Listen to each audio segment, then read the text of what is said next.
Hey everyone, Ben from Joe Bean here. Today we're going to be talking through how to pull a shot with an espresso machine. So first we want to talk about what espresso is. So when we're using an espresso machine, we're applying pressurized water through a bed of ground coffee, and that allows us to brew coffee using less water than we normally would using, say, a pour over or a batch brew type coffee. So espresso is really making coffee, but using less water to do so we have a more concentrated beverage. It's important to note that espresso is really just the machine and the method itself, and it's not necessarily the coffee that you're using to prepare the beverage. So we'll do a blend. Today we're going to be using our Tiger Stripe blend, which we've made to, we feel, perform particularly well as an espresso. But you could put any coffee through the espresso machine and still get really fun, interesting results. So we love pulling shots with some of our single origin coffees, just getting kind of bright, fruity, dynamic coffees. But using blends, typically they tend to be a little bit more forgiving, versus single origin coffees might be a little bit more specific with how you're pulling the shot. So blends, especially if you're getting started with the espresso for the first time, might be an easier path to go down. We've established what espresso is, so let's talk about what our goal is when we're making espresso. Our goal is to try and pull out as much content as possible from the coffee bean without getting any unpleasant, astringent, bitter flavor characteristics. If we are brewing coffee and we don't pull out enough content, coffee tends to taste vegetal, harsh, maybe a little bit acidic without that sweetness to balance it. So we're trying to pull out as much of the sugars, as much of the sweetness, and just as much flavor as we can get out of the coffee. On the other side of that equation is pulling out too much, which is when you start to get those harsh, tannic, bitter type flavors. For the most part, it's difficult to over-extract your coffee. So we're focusing mostly on getting as much as the good stuff as possible. So how do we accomplish this goal? Well, there's a few different ways to do this. The first thing we want to make sure is that all of our equipment is nice and clean and properly maintained.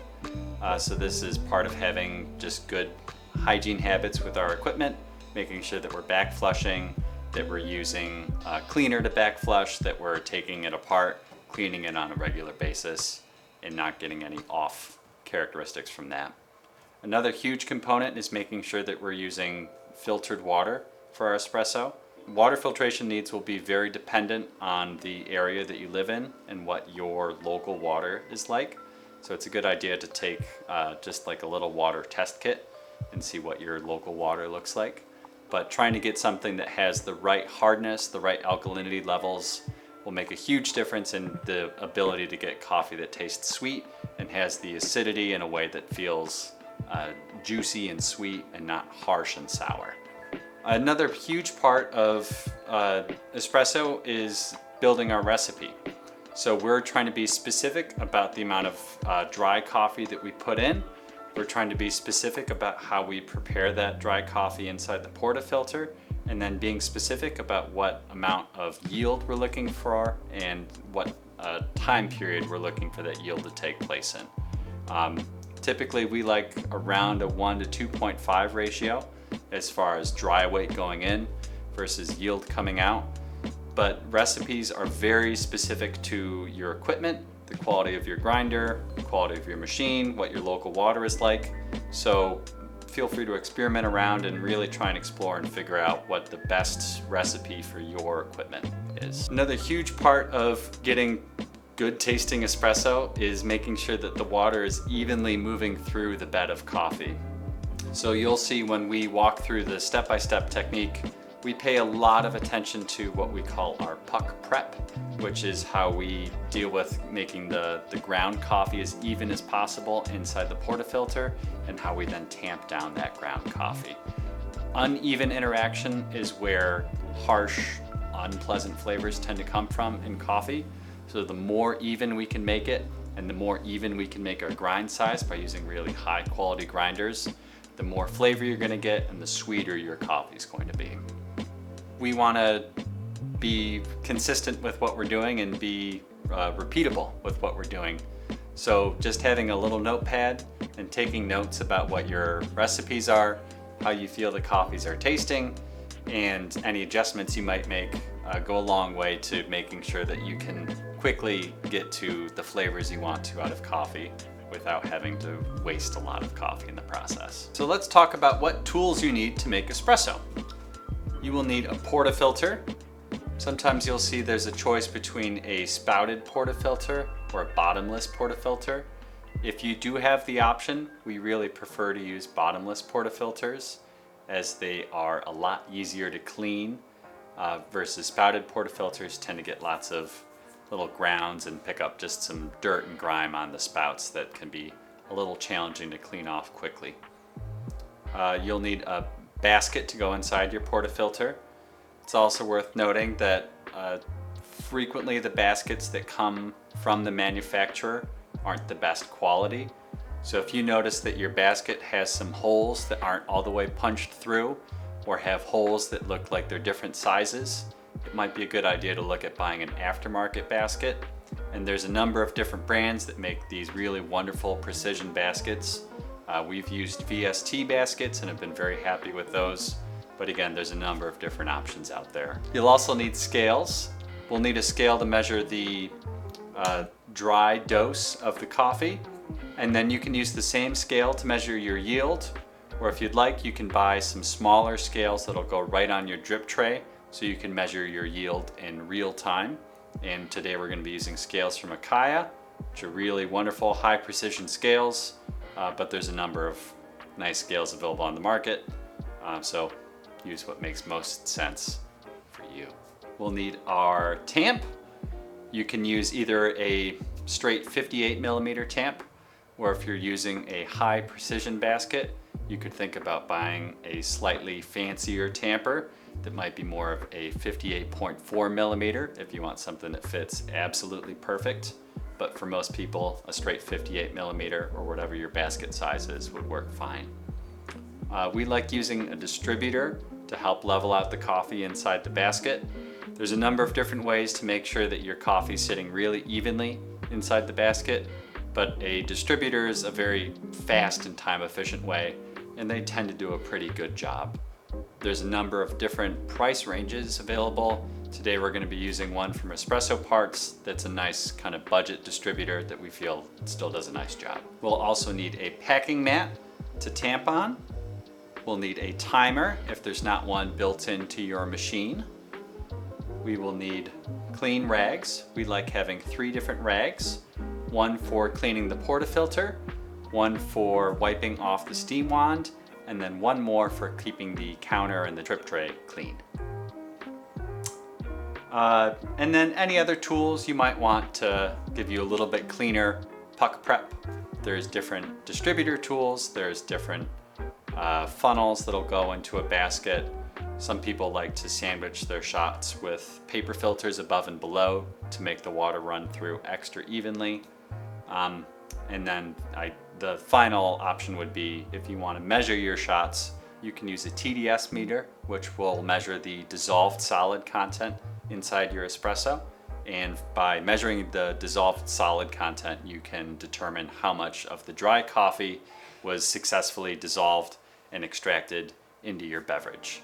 So let's talk about how to set up your espresso station. It's really useful to think through how you want to flow through the space and try and design your station in a way where you're going to move in a very linear fashion, where you start on one side, work your way on the other, and then have finished beverages coming out all the way on the opposite side. If this is in a commercial environment, this is also going to be dictated by how the space is laid out. But if this is happening at home, you can have a little bit of preference as far as which side you prefer to have your grinder on and which side you prefer to use the steam wand on if there's multiple steam wands. So what we like to do, start with your grinder. You can see we've got our grinder, our scale directly in front, our tamping mat, we have our knock box, we have a small spoon for correcting dose. In case you're slightly overdosing a coffee, you can scoop off a little bit to get down to your target weight. We have our clean rag just for cleaning the portafilter. Then we have our machine. We've got our rag for cleaning the drip tray and the countertop. We've got our rag for cleaning the steam wand. And then we've got our pitcher rinser and our steaming pitcher on the other side here as well. Another note with setting up and thinking through how you want to flow through a space. As you start working with espresso, pay attention to which hands you're holding certain items with. Your goal should be to avoid ever crossing your arms. So think through how you're moving through the space. Make changes as necessary to ensure that you're not crossing over yourself. This helps you to flow through a space in a more fluid manner. So if this is for use in a commercial environment, a very important thing to think through and visualize is how you are physically moving across the machinery. So pay attention to your feet and pay attention to your hands. Think about what hand you're picking up something with and what hand you're operating equipment with. Your goal is to try and have as few foot movements as possible and to avoid ever crossing your body with your arms. And the reason for this is we want to move very fluidly across our workstation, which means that we do so in a way that's going to be more ergonomic for our bodies and is also going to mean that we're going to be putting out drinks faster. So if you are using a traditional style tamp that has the handle, it's very important to be cognizant of our wrist placement when we're tamping so that we don't cause damage to our arms. So the way I was taught to hold a tamp is to hold it like you are opening a doorknob. And by holding it like this, you're lining your hand up with your wrist. Turn your body sideways to your tamping surface and then putting your whole arm vertical while you tamp so that your pressure is going evenly down through your body and you're not putting any stress on the wrist. It's worth mentioning with tamps that if you are looking for an alternative to a traditional handled tamp, there are palm tamps that don't require you to hold on to a handle, which can be a little bit easier.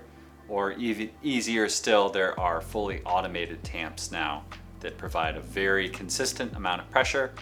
And if you're able to use one of those really speed up the process and save your bodies a lot of stress.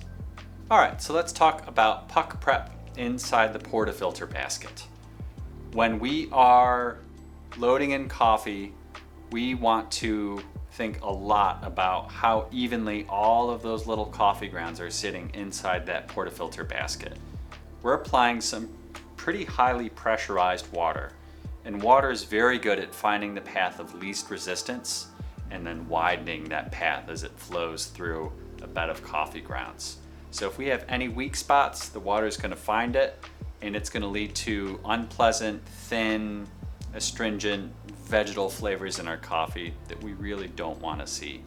So what we want to do, pay attention when we're grinding to how the coffee is falling into the basket, moving our portafilter around to ensure that it's falling as evenly as possible.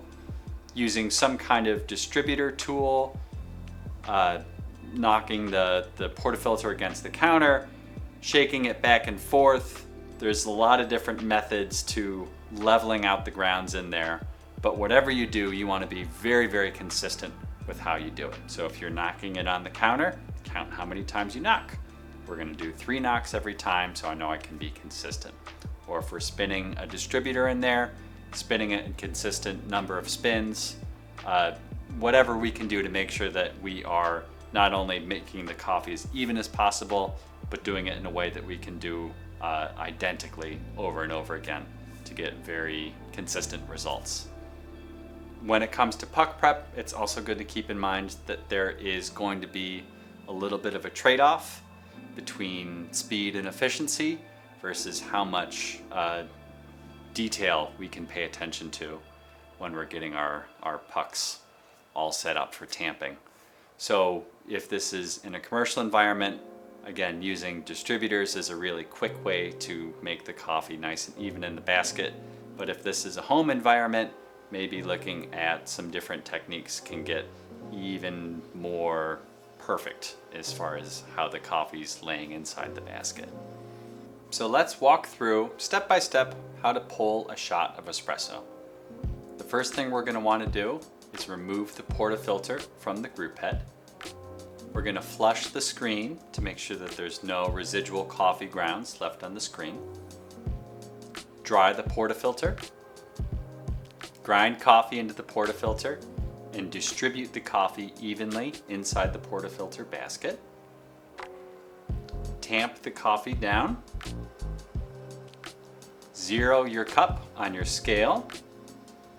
Insert the portafilter into the group head and immediately start brewing. Stop when you reach your target time and target weight. Verify your weight if your scale is not located directly underneath your group head. Knock out your spent puck, rinse your portafilter, and clean your group head. Now that we've pulled a shot of espresso, let's go ahead and give it a taste and see how we did. First thing we want to do is give our espresso a nice stir, help mix all the beverage together. Next thing we want to do is make sure that it's not too hot. If the coffee's too hot, we're going to have a hard time tasting anything. So I like to let my shots cool for just a minute before I start tasting them. And then finally, go ahead and give it a taste. We want our coffee to be sweet first and foremost. We want the acidity to feel clean and present, but not harsh or sour. And we are also trying to figure out if we did a good job brewing. We want to see if this coffee was under extracted, if it was over extracted, or if there was possibly any uneven interaction. If we were to under extract our coffee, which is what happens with most shots that are improperly pulled, it's most likely that you're going to under extract your coffee. When you under extract coffee, it can taste a little bit thin, it can taste vegetal, it can have a harsh acidity that feels astringent but not sweet, and it can just feel like it's lacking a little bit. So we're going to look at a few different ways to fix that. The first thing we can do is try grinding a little bit finer to pull more out of the coffee. By grinding finer, it tends to also increase the amount of contact time. We'll have shots that run a little bit longer. But grinding finer can only do so much. You'll notice after a certain point, the finer you grind, coffee starts to pick up a kind of harsh, dirty flavor from all the ultra fine grounds that end up in the beverage. So if grinding finer doesn't fix it, the other solution is to run a little bit more water through the beverage. So instead of a 1 to 2.5 ratio, maybe we try a 1 to 3 ratio, see if we can pull out more flavor from the coffee that way. On the other side, if our coffee tastes super tannic, super bitter, super harsh, it might mean that we over extracted the coffee. And if that's the case, we would grind a little bit coarser, or we might run a little bit less water through the coffee grounds if we feel like we might have overcorrected. If you want to check out some of the coffees that we're offering and try them out in your espresso machine at home, check out our website, joebeanroasters.com. We highly recommend our Tiger Stripe blend for espresso, but any of our single origins make great shots as well. Big thank you to Whole Latte Love for letting us use their Dalla Corte espresso machine today, along with their Chiato grinder. You can check them out. They carry home espresso equipment as well as commercial espresso equipment. Great friends of ours, and they are very talented at what they do.